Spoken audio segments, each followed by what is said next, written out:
Rich Paul and Klutch Sports, are they in trouble? An NBA stock market Southwest division coming up in just a moment here at Locked On NBA Thursday.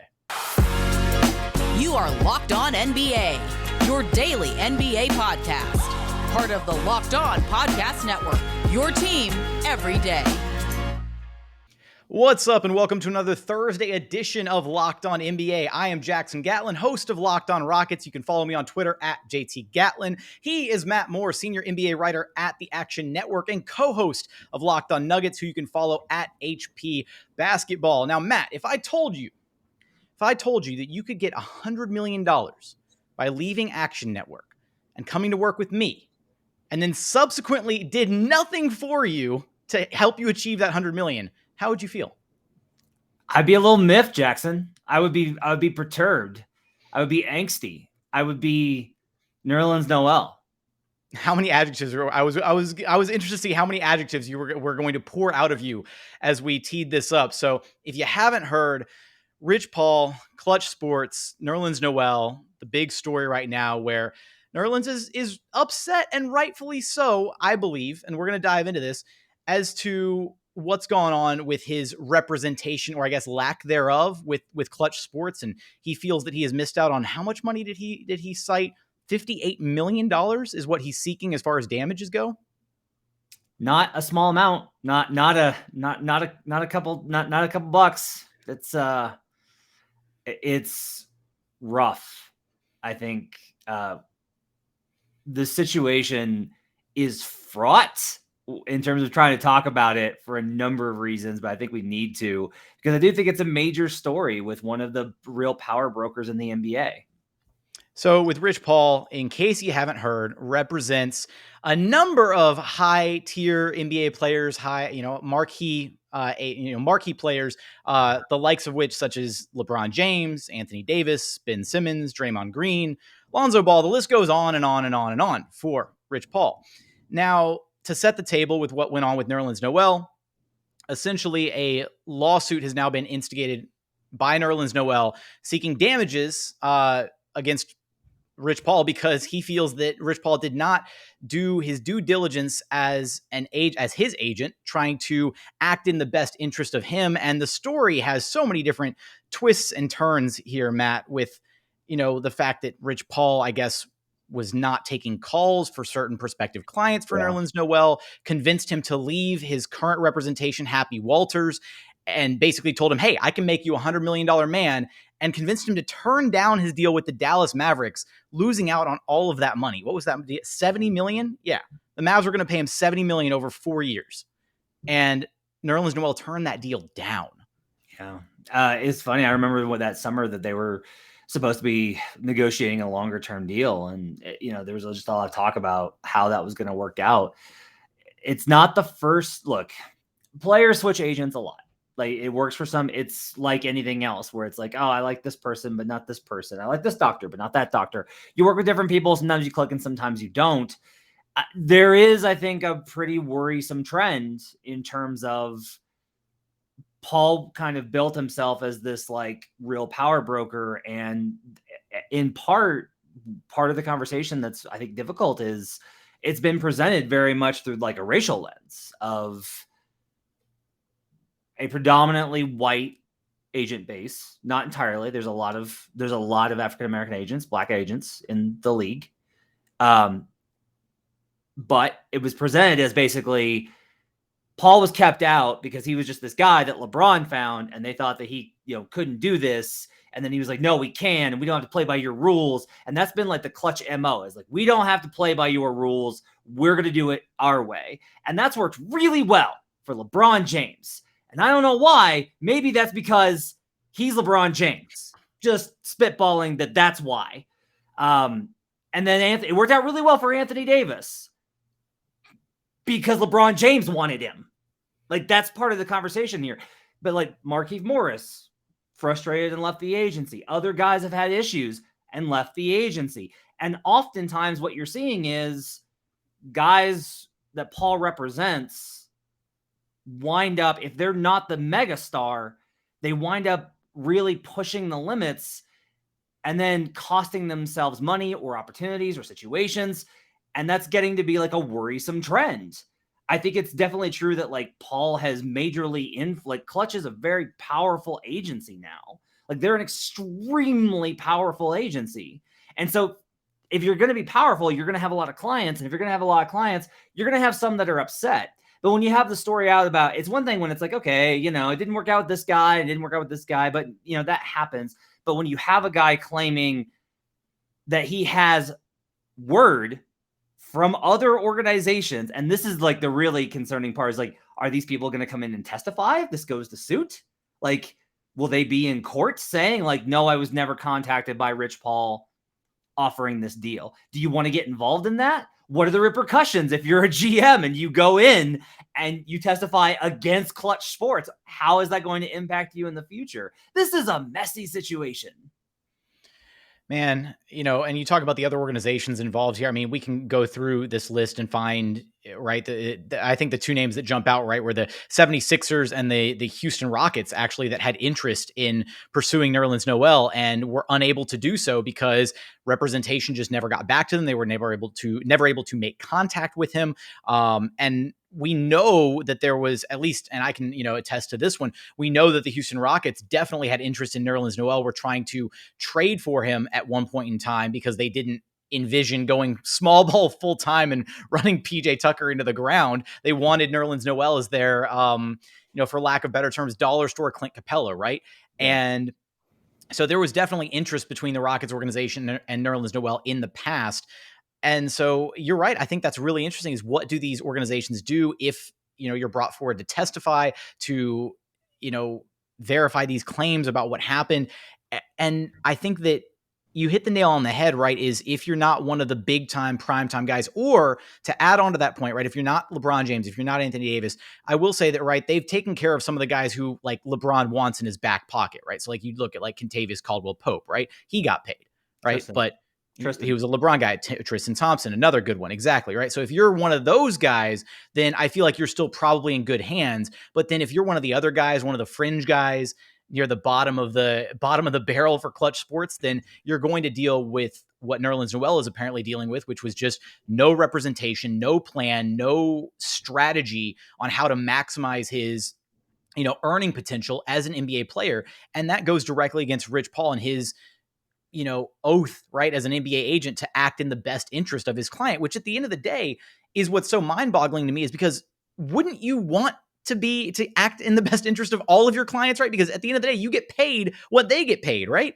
So to then just be, you know, negligible and not, you know, put in even a little, even just a remote amount of work, right? Just nothing whatsoever to help Nerlens Noel out. It's mind-boggling. So it's important to know that this is what Nerlens claims. Right? Like that's the report, is like, this is Nerlens' side of it. And Klutch hasn't put out like their perspective on this. I would say that it's true that Nerlens hasn't had the best reputation as being somebody to work with for teams. And maybe that carried over to agency. Maybe it was a communication issue. Maybe they couldn't work out those things. That's speculative, right? Like that's all we can do at this point, is be speculative. I do think in this situation, you have to kind of, I want to wait and see how, one, the league reacts to it, how other players react to it. Because like, here's a real question is, one of the things that Klutch has really done is they've built this whole idea of like, it's us versus everybody else. Like it's us, like we're taking the power back from these traditional power structures, which by the way, are not entirely, but dramatically, incredibly white, right? Like that's part of the dynamic in play here.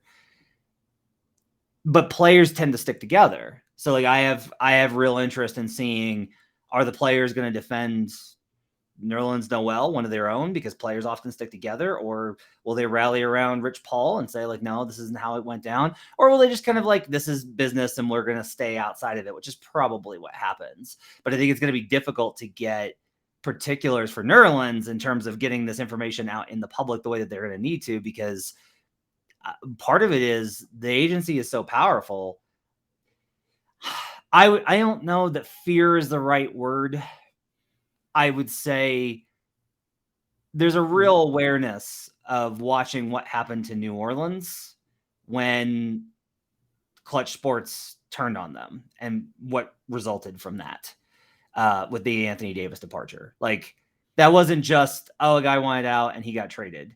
It was messy and it was ugly and it was public and it cost people jobs. So I'll be very interested to see how this like whole thing plays out. But I do think it is dramatic in the sense of Klutch has been one of the agencies that has put itself out there when media reports about deals come through, right? You'll notice like they were one of the first to be like, Klutch Sports CEO Rich Paul tells whoever that like they put themselves out there. And they've wanted to kind of, again, change kind of the control and change the power and make it very public and make like Rich Paul's had himself like profiles, like he's a superstar, like he is a celebrity in and of himself. So I'll be curious to see what happens with how this plays out, given the fact that they do have so much power, even if so much of that power is dependent upon LeBron. Definitely an interesting story, and one that obviously we will keep you posted here as soon as we get more updates and it becomes less speculative in nature. But coming up, we want to dive into NBA stock market Southwest Division is where we're going to start as we are working towards the start of the 2021-2022 NBA campaign. We're going to get there after a quick message from our friends over at Sweatblock, because look, nobody likes sweating. Sweating is gross. Matt, do you like sweating? Not a fan. Yeah, right. I mean, situationally, right? If you're working out, sure, like sweating is fine. But if you're just going about your day, about to go meet some friends, going out for a job interview, maybe you're going on a first date or something, right? Sweating can be uncomfortable. It can cause anxiety. Nobody wants to deal with it. And you don't have to anymore with Sweatblock. It's doctor created, doctor recommended, works for up to 7 days per use. They have a dry shirt guarantee. If Sweatblock doesn't keep you dry, you get your money back. Featured and tested on the Rachel Ray Show by actual firefighters, and it's a bestseller on Amazon for the past 10 years. The way Sweatblock works is you apply it at night before you go to bed, wake up the next morning, go about your routine, shower, get dressed, put makeup on, do whatever you got to do, right? Go throughout your day, but without the worry of sweating through your clothes. Look, I live in Houston, Texas. The humidity here is unbearable. Sweatblock really does work, and you can check it out. Get 20% off at sweatblock.com with promo code LOCKEDON. Also available at Amazon and CVS. So again, check out Sweatblock. Get rid of the anxiety, get rid of the worry, all of that with 20% off using promo code LOCKEDON at sweatblock.com. And continuing on here at Locked On NBA Thursday, he is Matt Moore, I am Jackson Gatlin, and we are diving into NBA stock market because we need to kind of evaluate how we're feeling about some of these teams as we have kind of hit the lull in the offseason. A lot of the moves have been made. There's, still time for teams to make some adjustments and changes headed into the regular season, but by and large, a lot of the movement has been completed. So with that, we're going to dive headfirst into the Southwest Division and figure out, are we buyers? Are we sellers of the team in the Southwest, or the teams in the Southwest Division? And I think, Matt, before we dive in, I feel like we should at least should we want to structure the Southwest Division like 1 through 5 before we dive in? I feel like there's a very clear power structure in the Southwest Division. Yeah. I mean, I would say that too. Like you've got, no, actually I can't do, I'll say this.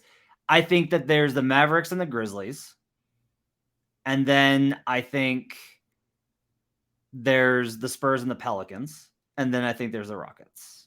But I don't necessarily know that there's like, I'm not willing to go ahead and say, well, there's clearly the Mavericks and then there's everybody else, or there's the Mavericks and then I'm not willing to go there right now. Okay. Well, that's a little bit different than me. I definitely was still willing to put the Mavericks in a tier of their own, followed by Pelicans and Grizz, then Spurs, and then Rockets on their own. I was, and then they hired Jason Kidd. And you know what? That's fair. And that's as good a place to start as any, is even besides the Jason Kidd hire, it's really hard for me to bet against Luka Doncic. Mm-hmm. It really is. And I like I like that they re-upped on certain guys, Tim Hardaway Jr. I like that they brought in Sterling Brown. I think he is going to be a huge asset to them. He had a really incredible year for the Houston Rockets. I thought he was going to be a fringe guy, when they signed him, and then obviously the plethora of injuries that the Houston Rockets dealt with. I made sure to jump on social media and be like, okay, the Mavericks are going to love this guy. Like, he is exactly the type of player you want to slot next to a Luka Doncic type.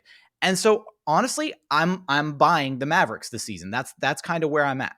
But you are on the other end of this? I'm holding. That's my thing. Okay. I'm holding. I have some stock. 2 years ago, I was too low on them. I was like, they can't defend anybody. How is this team going to be any good? And then they had like the best offensive efficiency in NBA history until last season.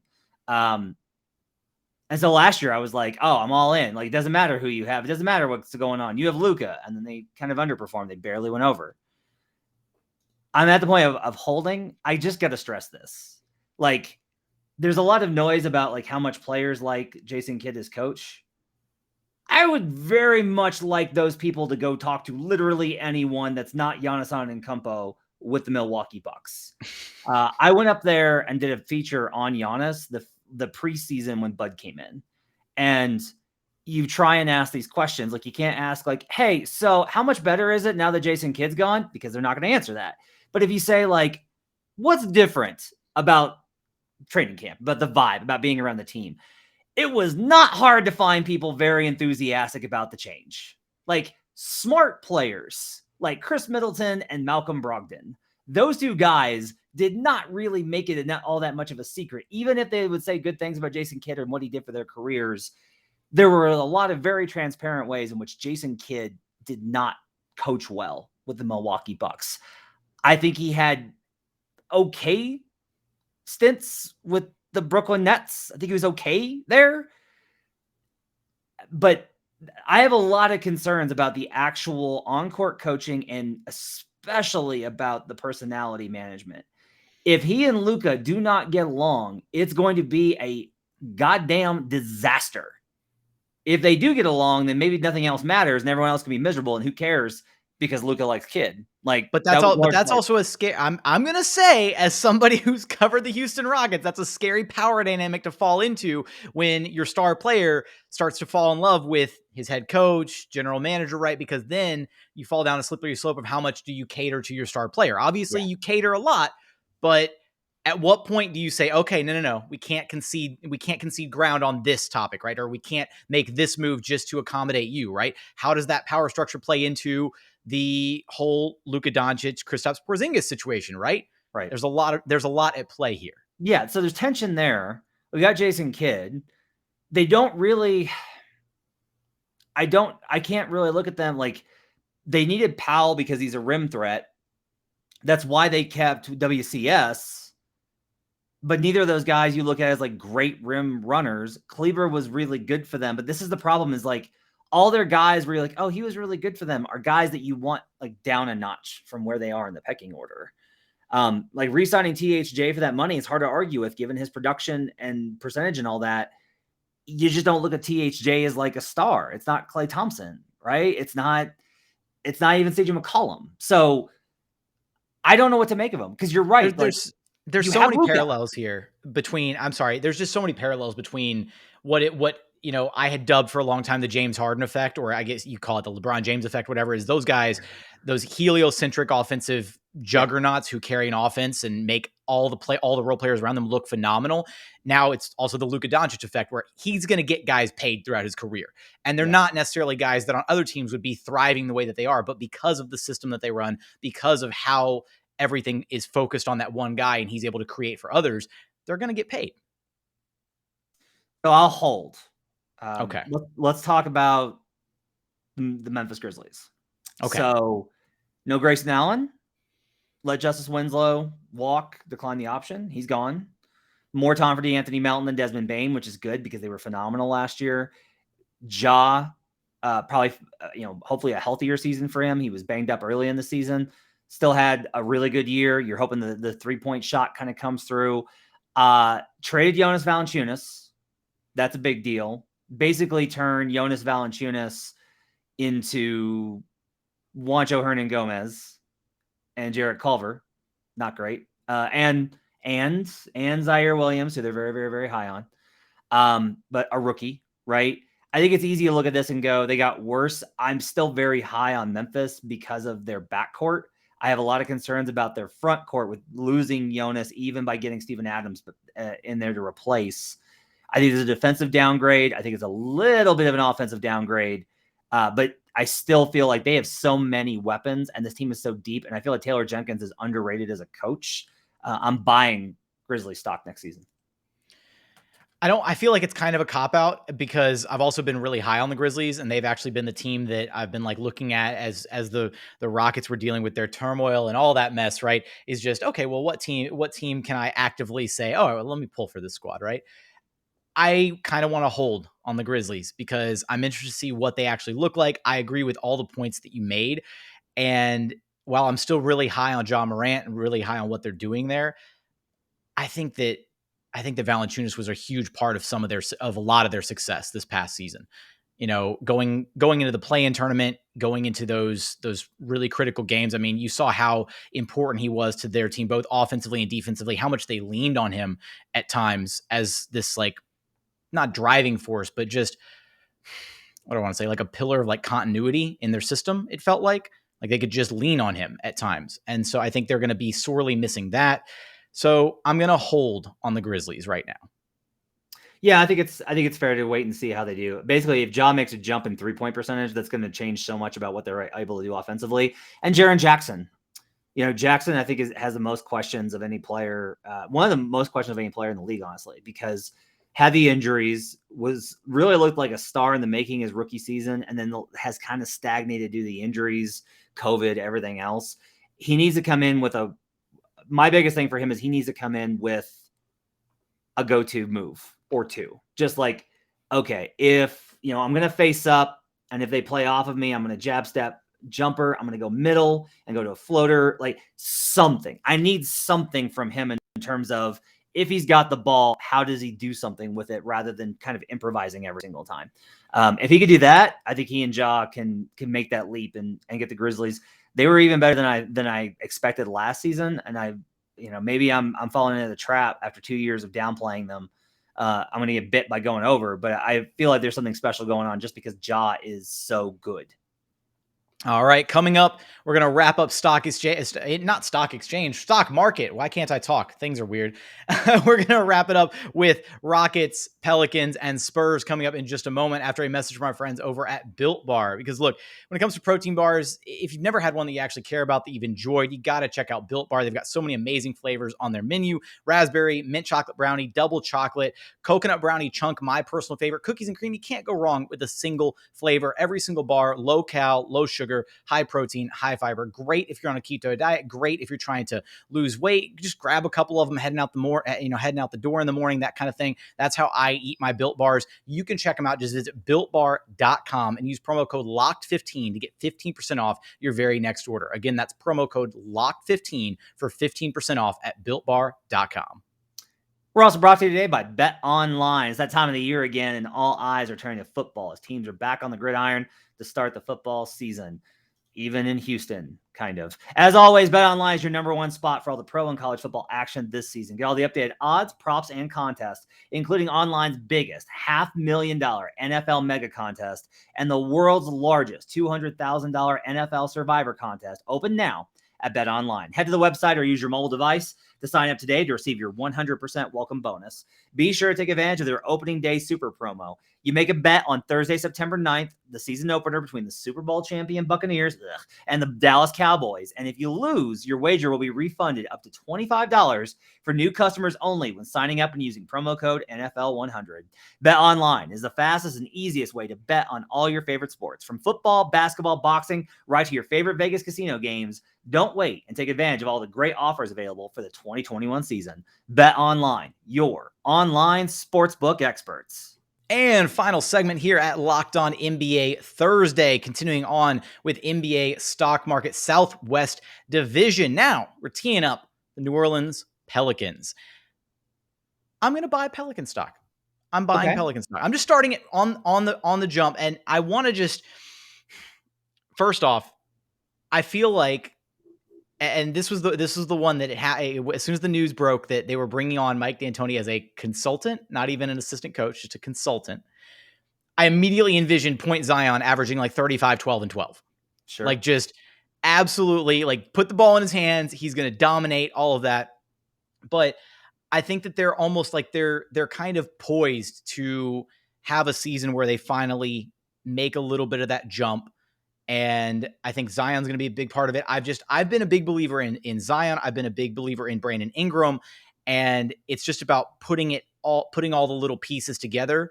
And I kind of think it's going to happen this season. I honestly thought that Devontae Graham bringing him in was an okay consolation prize for missing out on missing out on Kyle Lowry, essentially. Yeah.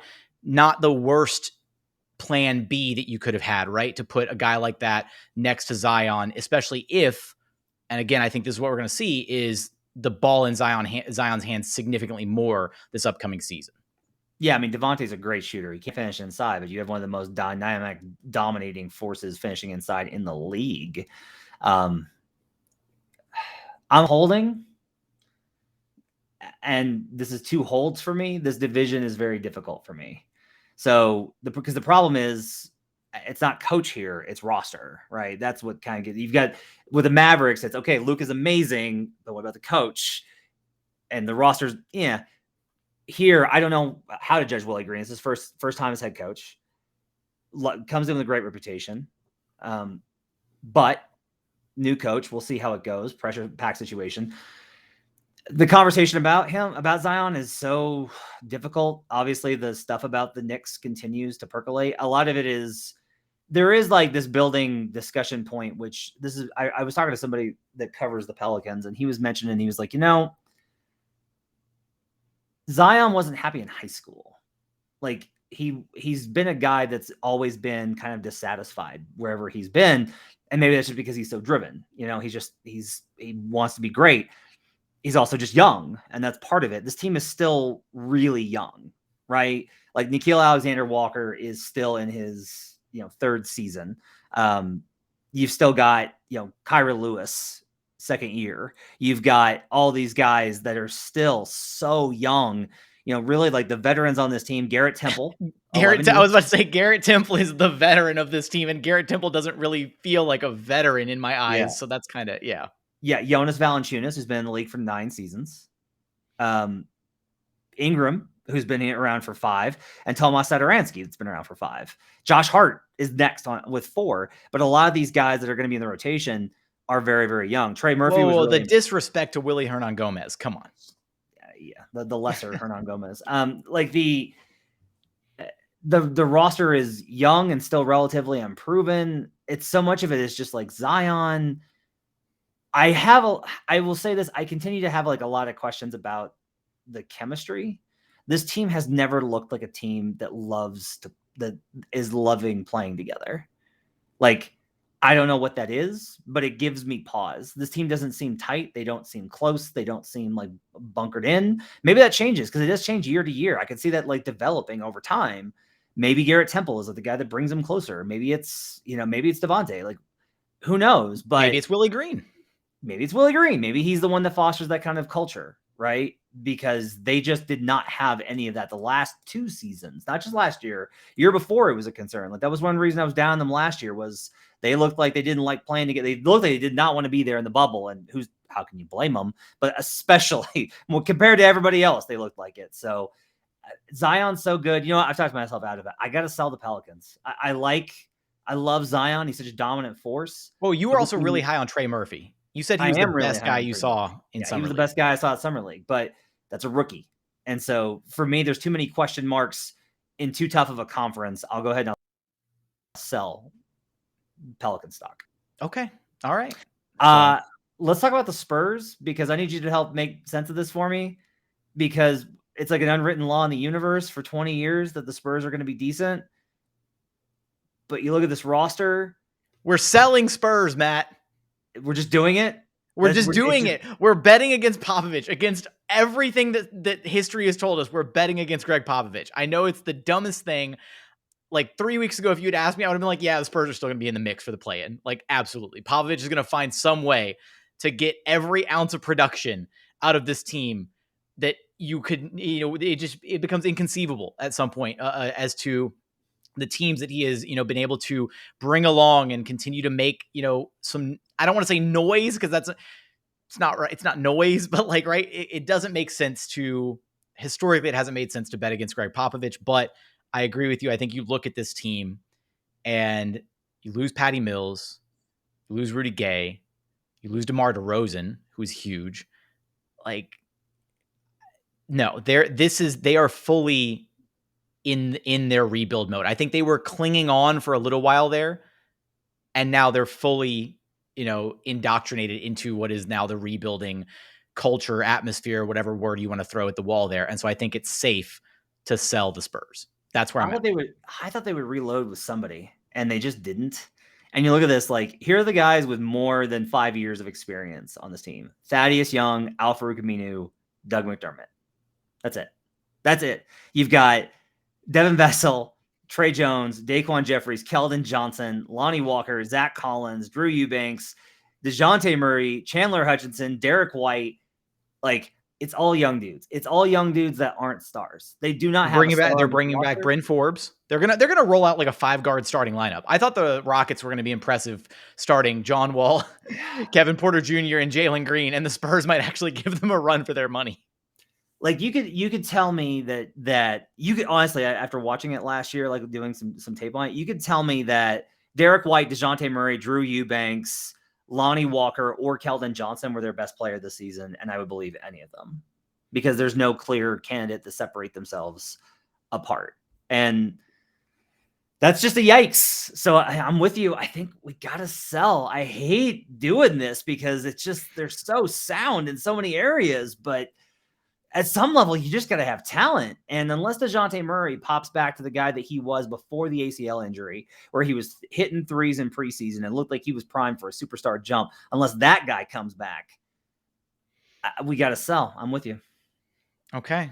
I think that was, and I know it took us a little bit to get there, but I'm proud of us for both getting there and making that call. And I cannot wait for Greg Popovich to turn around and embarrass us later on in the season and prove us wrong and that we should have bought Spurs stock. But that brings us to the final team on the docket in the Southwest Division, the team with the worst record in the association this past calendar year, and the team that drafted Jalen Green number 2 overall, the Houston Rockets. Now, Matt, I'm going to start with you. Are you buying? Now, I want to preface this, right? We're not exclusively buying or selling just on like basis of wins and losses, right? Or is that the exclusive parameter for buying and selling? Okay. All right. So you're talking about like, you want to find a way to buy this 15-win team y'all are about to throw out. It's not exclusively that. It's like relative to how they did last season, then like I feel like this team is going to have some notched improvements, if only because they're bringing in a bunch of exciting rookies. I don't think they're going to be, I still firmly believe, against all of the Rockets fandom who are pushing for the play-in tournament for this Rockets team. I'm like, what? I know. I'm like, you've got to temper your expectations a little bit there. This team is not pushing for the play-in. That's kind of where I'm at. They're going to be a fun, exciting team. They're going to put up, they're going to have some really amazing offensive nights. Kevin Porter Jr. and Jalen Green are going to be electric with each other on the court, but they've also still got this weird mix of veterans, gigantic question marks with John Wall and Eric Gordon. This team is going to be a team that isn't pushing for much of anything. That said, I think they're still going to make an improvement over where they were last season, which was 17-55. And they're going to be fun as hell while doing it. Yeah. Well, okay. I have to warn you. I feel like I have to be the guy here with you. I don't want you getting blindsided. There are so many young teams that are quote unquote fun because they have all these athletes and good players that can score and all this talent. And it's still by January, you're like, oh man, this team sucks. Like, they're just not good enough because they're too young. Right. And like, that's kind of the model. Now, maybe they figure out a way to play John Wall, KPJ, and Jalen together in some sort of way that makes sense. And maybe that like changes it. Like, they were 27th in defense last year. And I kind of feel like they are going to get worse on that end. And there comes a point where in these kind of years where it's just, there's nothing kind of holding the team together, right? They're not focused. Everyone's just kind of like going through the season, doing their thing. And it can feel very disconnected. Maybe they shock everybody because like I want to believe in Silas. Like I really want to believe in Silas and think that he can make this happen. I just wind up having a little bit of concern for, you have a lot of different, not agendas. it's okay for players to have agendas. Like this is the pros. It's the NBA. People have agendas. They have their own career aspirations.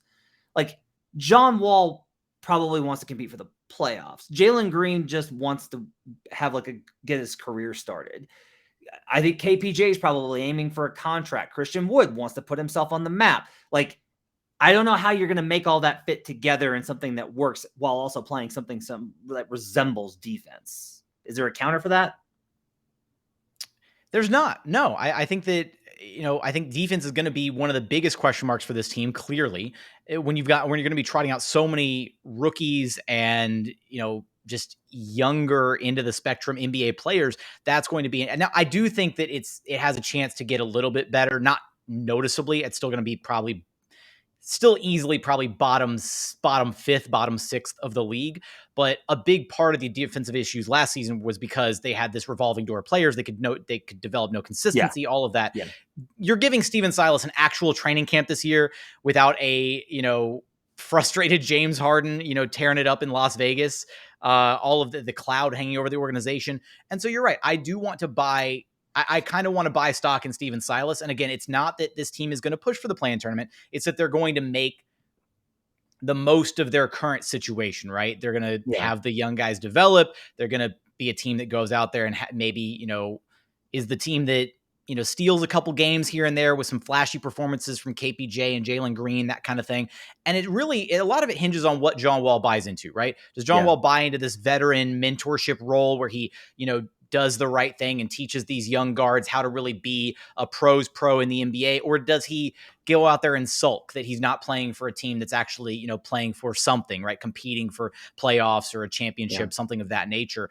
A lot of it hangs on what John Wall and how he kind of interprets this situation. If Oladipo hadn't bailed on them pretty much from the moment he got traded, I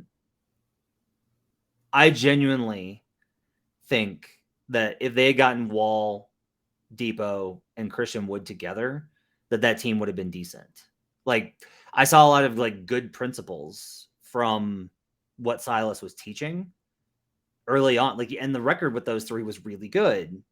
I think my problem is they're now going to a lot of players that are younger, more inconsistent, and that just usually breeds trouble. I think the best way to put it, in terms of, you're right that they'll be exciting and fun in the good moments. This is kind of the way to think of it, is those nights when it's a Friday night and all of a sudden, the Rockets are up 6 on the Suns, and Jalen's going off for 35.